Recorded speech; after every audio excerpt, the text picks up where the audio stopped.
আছেন আপনারা? ভালো আছেন? আলহামদুলিল্লাহ। আমারও আপনাদের সাথে আজকে দেখা হয়ে খুব ভালো লাগছে। আর বিশেষ করে ভালো লাগছে যে এই যে এলাকার এই কয়েকদিন আগে যে বন্যা হলো অতিবৃষ্টির কারণে, এই বন্যায় বহু মানুষের ঘর বাড়ি নষ্ট হয়ে গিয়েছিল। যাই হোক, আল্লাহর রহমতে তারপরে আমরা 100 গরিব দুস্থ পরিবারকে আমরা আজকে ঘরের চাবি হাতে উঠিয়ে দিতে পেরেছি। এছাড়াও আপনাদের সামনেই আপনারা দেখলেন আরো অনেকগুলো দুস্থ মানুষের কাছে তাদেরকে সহযোগিতার জন্য সরকারের পক্ষ থেকে আমরা আর্থিক সহায়তা তাদেরকে করেছি।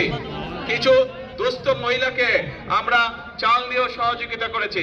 প্রিয় ভাই বোনেরা, আপনাদেরকে এই কথাগুলো বলার কারণ হচ্ছে যে এই যে বর্তমান সরকার, এই সরকারকে আপনারা নির্বাচিত করেছেন, এই বাংলাদেশের মানুষ এই সরকারকে নির্বাচিত করেছে। কাজেই এই সরকারের দায়িত্ব হচ্ছে বাংলাদেশের মানুষের পাশে থাকা। এই সরকারের দায়িত্ব হচ্ছে বাংলাদেশের মানুষের সুখে দুঃখে থাকা। এই সরকারের দায়িত্ব হচ্ছে এই দেশের মানুষকে দেখে রাখা। এই সরকারের দায়িত্ব হচ্ছে এই দেশের মা বোনদের পাশে থাকা। এই সরকারের দায়িত্ব হচ্ছে এই দেশের সন্তানদের লেখাপড়ার ব্যবস্থা করা। এই সরকারের দায়িত্ব হচ্ছে এই দেশের মানুষ যারা অসুস্থ হবে তাদেরকে যথাযথ চিকিৎসার ব্যবস্থা করে দেওয়া। এই সরকারের দায়িত্ব হচ্ছে এই দেশের তরুণ সমাজ, যুবক সমাজ, নারী হোক পুরুষ হোক, তাদের কর্মসংস্থানের ব্যবস্থা করা। প্রিয় ভাই বোনেরা, এই জন্যই আপনারা দেখেছেন নির্বাচনের সময় আমরা বলেছিলাম যে বিএনপি যদি আল্লাহর রহমতে বাংলাদেশের মানুষের ভোটে সরকার গঠনে সক্ষম হয় তাহলে আমরা মূল কয়েকটি কাজে হাত দেব। তার মধ্যে একটি কাজ ছিল এই দেশের মায়েদেরকে সহযোগিতা করার জন্য, এই দেশের নারীরা যাতে স্বাবলম্বী হতে পারে সেই জন্য আমরা বলেছিলাম আমরা ফ্যামিলি কার্ড ঘরে ঘরে পৌঁছাবো, যেটি আমির খসরু সাহেব ওনার বক্তব্যে বলেছেন। আপনারা দেখেছেন যে সরকার গঠনের 1 মাসের মধ্যে আমরা সেই ফ্যামিলি কার্ডের পাইলট প্রজেক্টের কাজে হাত দিয়েছিলাম এবং ইনশাআল্লাহ আল্লাহর রহমতে পাইলট প্রজেক্টের কাজ শেষ হয়ে গিয়েছে। এই মাসের 16 তারিখ থেকে আমরা এই ফ্যামিলি কার্ডের কাজ শুরু করছি এবং ইনশাআল্লাহ সমগ্র বাংলাদেশে এই বছর 26-27 অর্থ বছরে আমরা প্রায় 41 লক্ষ পরিবারের মায়ের হাতে আমরা এই ফ্যামিলি কার্ড ইনশাআল্লাহ তুলে দিব এবং ইনশাআল্লাহ আপনাদেরও এই এলাকায়, এই অঞ্চলে, এই উপজেলার মধ্যে ইনশাআল্লাহ 10 থেকে 12 হাজার পরিবারের হাতে আমরা ফ্যামিলি কার্ড এই আগামী অর্থ বছরের মধ্যে তুলে দিব এবং আগামী 4 বছর ধরে এটি চলবে। আরো অনেক মা বোনেরা এই ফ্যামিলি কার্ডের আওতায় আসবেন। কেন আমরা ফ্যামিলি কার্ড দিয়েছিলাম? আমাদের ফ্যামিলি কার্ড দেওয়ার উদ্দেশ্য ছিল, লক্ষ্য ছিল যাতে ভাইদের পাশাপাশি যাতে বোনেরাও সংসারের হাল ধরতে পারে, একটি স্বাবলম্বী পরিবার গড়ে তুলতে পারে, সন্তানদের লেখাপড়া দেখতে পারে, সন্তানদের স্বাস্থ্য সেবা যাতে দিতে পারে মায়েরা। সেই জন্য মাদের হাতকে শক্তিশালী করার জন্য আমরা এই ফ্যামিলি কার্ডের ব্যবস্থা করেছি। শুধু ফ্যামিলি কার্ডই নয়, ফ্যামিলি কার্ডের পাশাপাশি লবণ চাষী ভাইরা আছে না? লবণ চাষী ভাইরা শুধু যে যারা ধান, পাট বা অন্যান্য শাকসবজি বা অন্যান্য ফসল চাষবাস করে তারাই যে শুধু কৃষক কার্ড পাবে তা নয়, এমনকি লবণ চাষী ভাই যারা আছেন ইনশাআল্লাহ তারাও, এমনকি লবণ চাষী ভাই যারা আছে তাদেরকেও ইনশাআল্লাহ আমরা ফ্যামিলি কার্ড তাদের হাতে পৌঁছে দিব। এবং এখানে একটি কথা এসছে যে লবণের মূল্য নির্ধারণ করে দেওয়া। আলোচনা করে আমরা ইনশাআল্লাহ লবণের মূল্য নির্ধারণ করেছি, যে মূল্য পেলে লবণ চাষী ভাইদের স্বাবলম্বিতা, অর্থনৈতিকভাবে তারা সচ্ছল হবে আস্তে আস্তে। ইনশাআল্লাহ আগামী কিছুদিনের মধ্যে আমরা সেই দামটি আমরা সকলকে জানিয়ে দেব, যার ফলে লবণ চাষী ভাইদেরকে আর আগের মতন কষ্ট পোহাতে হবে না। প্রিয় ভাই বোনেরা, আজকে আমি মাতার বাড়ি গিয়েছিলাম, মাতার বাড়িতে পুরা দেখে আসলাম এবং শুধু মাতার বাড়ি নাই, সেই চট্টগ্রামে মিরেশরাই থেকে শুরু করে সমগ্র অঞ্চলকে আজকে আমি দেখেছি, হেলিকপ্টারে আমি দেখেছি। কেন দেখেছি? কারণ এই যে আমাদের সামনে বিশাল সমুদ্র, এটি হচ্ছে এই বাংলাদেশের সম্পদ, এই দেশের সম্পদ। এই যে বিশাল সমুদ্র, এই সমুদ্রের মালিক হচ্ছে এই বাংলাদেশের জনগণ এবং সেজন্যই এই সমুদ্রকে কিভাবে ব্যবহার করে বাংলাদেশের মানুষের তাদের জীবন ব্যবস্থা উন্নত করা যায়, কিভাবে আমরা সেটি এইখান থেকে শুরু করে সেই মিরেশরাই পর্যন্ত, মাদারীপুর পর্যন্ত কিভাবে আমরা বিভিন্ন মিল ফ্যাক্টরি স্থাপন করার মাধ্যমে এই দেশের মানুষের কর্মসংস্থানের ব্যবস্থা করতে পারবো, এই দেশের মানুষের ব্যবসা বাণিজ্যের ব্যবস্থা করতে পারবো। সেই পরিকল্পনা কিভাবে গ্রহণ করা যায় তার জন্য আজকে আমি মাতার বাড়ি গিয়েছিলাম। এবং খুব স্বাভাবিকভাবেই প্রিয় ভাই বোনেরা, আমাদের কয়েকদিন আগে আপনারা দেখেছেন চট্টগ্রামে আমির খসরু সাহেব এবং সালাউদ্দিন সাহেব দুজনের গিয়েছিলেন। চায়নাকে আমরা একটি বিরাট বড় জায়গা দিয়েছি। এই যে চায়না থেকে আমি ঘুরে আসলাম, তাদের সাথে আমি কথা বলেছি, সেখানে তারা কয়েক শত মিল কারখানা তৈরি করবে এবং এই মিল কারখানাগুলোতে সমগ্র চট্টগ্রামের মানুষ ইনশাআল্লাহ সেখানে কাজ করার সুযোগ পাবে। তার ফলে আমাদের যেমন একদিকে বেকার সমস্যার সমাধান করা সম্ভব হবে, একই সাথে আমরা ইনশাআল্লাহ বহু বৈদেশিক মুদ্রা অর্জন করব। যেই বৈদেশিক মুদ্রা অর্জন করার মাধ্যমে আমরা এই দেশের অর্থনীতি শক্তিশালী করব। সেই বৈদেশিক মুদ্রা দিয়ে আমরা এই দেশের মানুষের, এই দেশের সন্তানদের শিক্ষা ব্যবস্থাকে গড়ে তুলব। সেই বৈদেশিক মুদ্রা অর্জনের মাধ্যমে আমরা এই দেশের বাংলাদেশের মানুষের স্বাস্থ্য সেবাকে আমরা গড়ে তুলব। আপনারা নিশ্চয়ই এর মধ্যে জানতে পেরেছেন যে আমরা যে উপজেলা পর্যায়ে যে 50 সদস্যের যে হাসপাতাল আছে, 50 বেডের যে হাসপাতাল আছে, এই 50 বেডের হাসপাতালে 30 বেড করে গিয়েছিলেন শহীদ রাষ্ট্রপতি জিয়াউর রহমান। পরবর্তীতে বেগম খালেদা জিয়া যখন সরকার গঠন করেছেন, বাকি 20 বেড যোগ করেছিলেন উনি। আজকে আপনাদের এই বর্তমান বিএনপি সরকার, যেই সরকার আপনাদের সরকার, যেই সরকার জনগণকে নিয়ে কাজ করে, এই সরকার সিদ্ধান্ত গ্রহণ করেছে এই 50 বেডের হাসপাতালকে যাতে প্রত্যেক উপজেলার মানুষ ভালোভাবে স্বাস্থ্য সেবা পায়, সেই জন্য এই 50 বেডের হাসপাতালকে আমরা ইনশাআল্লাহ আগামী 5 বছরের মধ্যে প্রত্যেকটি উপজেলা, 503টি উপজেলা সমগ্র বাংলাদেশে প্রত্যেকটি উপজেলা হাসপাতালকে আমরা 101 বেডে উন্নীত করব ইনশাআল্লাহ। প্রিয় ভাই বোনেরা, এই কাজগুলো যদি আমাদেরকে করতে হয়, এই দেশের মানুষের জন্য যদি কর্মসংস্থানের ব্যবস্থা করতে হয়, এই দেশের মানুষের কর্মসংস্থানের ব্যবস্থা যদি করার জন্য যদি বিদেশি এবং দেশি বিনিয়োগকারী যারা আছে তাদেরকে উৎসাহিত করে যদি মিল ফ্যাক্টরি স্থাপন করতে হয়, তাহলে তার পূর্ব শর্ত হচ্ছে দেশে শান্তি শৃঙ্খলা থাকতে হবে। দেশে বিশৃঙ্খলা থাকলে চলবে না। যখন বিগত সময়ে আমরা দেখেছি বা বিভিন্ন সময় আমরা দেখেছি আপনার এলাকায় বা বাজারে যখন কোনো গন্ডগোল হয়, কোনো সমস্যা হয়, তখন কি দোকানপাট খোলা থাকে না বন্ধ থাকে? কি ভাই, বাজারে যদি কোনো গন্ডগোল হয় দোকানপাট বন্ধ থাকে না খোলা থাকে? বন্ধ হয়ে যায়। কেন বন্ধ হয়ে যায়?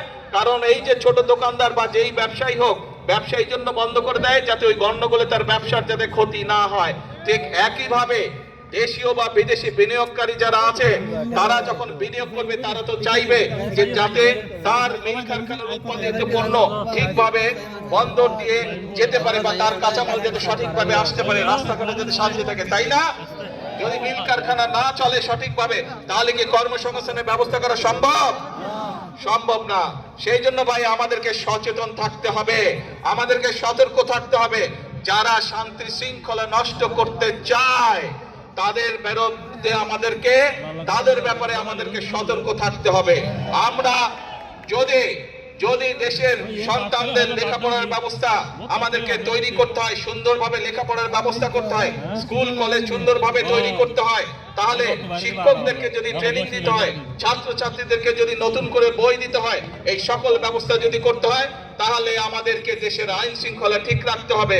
একইভাবে সতর্ক থাকতে হবে আমাদেরকে, যারা বিভ্রান্ত তৈরি করতে চায় তারা যাতে কোনো সুযোগ না পায়। কারণ বিভ্রান্তকারীরা যদি বিভ্রান্ত করার সুযোগ পায়, ক্ষতিগ্রস্ত হবে জনগণ। বিভ্রান্তকারী যারা, তারা তো নিজেদের মতন করে চলে যাবে, তারা তো জনগণের সাথে থাকবে না।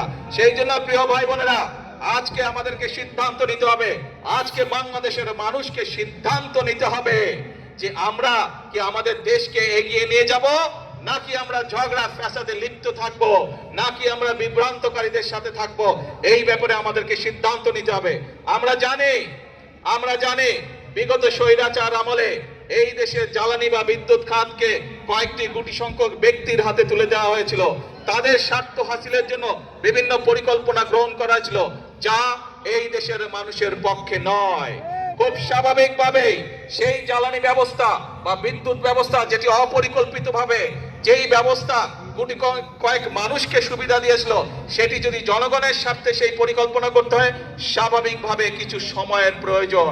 আমরা এরই ভিতরে তার কাজে হাত দিয়েছি। ইনশাআল্লাহ সমগ্র বাংলাদেশের মানুষের সামনে আগামী 10 বছর আমাদের জ্বালানি পরিকল্পনা কি হবে, আগামী 10 বছর ইনশাআল্লাহ বাংলাদেশের বিদ্যুৎ ব্যবস্থা কি হবে, সেই প্রস্তাবনা আমরা জাতীয় সংসদে উপস্থাপন করব। জাতীয় সংসদে উপস্থাপন করার মাধ্যমে আমরা পরিকল্পনা দিয়ে সেই কাজ আমরা শুরু করব, যাতে করে স্কুল কলেজ হোক, হাসপাতাল হোক, মিল কারখানা হোক, বাসা বাড়ি হোক, মানুষ ঠিকভাবে বিদ্যুৎ পেতে পারে। গাড়ি ঘোড়া সবকিছুতে, মোটরসাইকেল সবকিছুতে যাতে গ্যাস মানুষ ঠিকভাবে পেতে পারে, সেই পরিকল্পনা আমরা গ্রহণ করব।